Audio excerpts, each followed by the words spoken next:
Did the story of the alleged plot to kidnap Michigan Governor Gretchen Whitmer disappear after we found out the Perps were Antifa and BLM anarchists? No, that's not true. 1. The story has hardly disappeared. News outlets are continuing to cover it. And 2. Authorities have never linked the men accused in the plot to either Antifa or the Black Lives Matter movement. Michigan's Attorney General has said that white supremacy groups and militia groups were behind the plot. The claim appeared in a Facebook post on October 13, 2020. The post read, quote, "Notice how the Whitmer kidnapping story disappeared after we found out the Perps were Antifa and BLM anarchists?"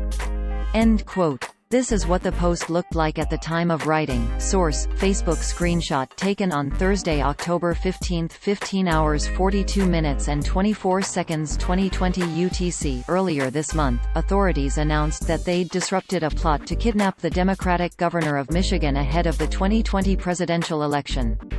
6 men faced federal charges, 7 other men faced state charges. That number later increased to 8.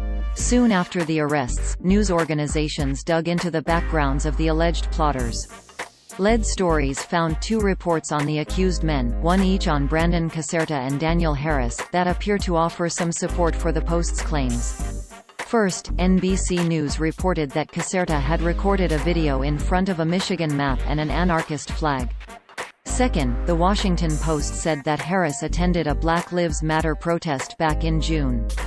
Harris was quoted in the Oakland County Times as saying, quote, "We went to the BLM protest yesterday in Lake Orion to show our support that everyone's voice should be heard, no matter the color on your skin. Protesting is important to me because it gives us all a voice to be heard." End quote. Still, it's important to note that neither the federal criminal complaint nor the affidavits in support of the state charges mention Antifa or BLM anarchists. Rather, they repeatedly reference a militia group. Specifically, the affidavits talk about an anti-government militia group within Michigan called the Wolverine Watchmen.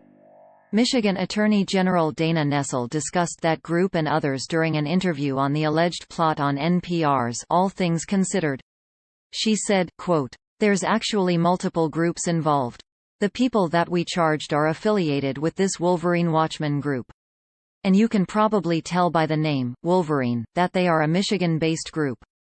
But there are multiple white supremacy groups and militia groups that have been acting in accordance with one another.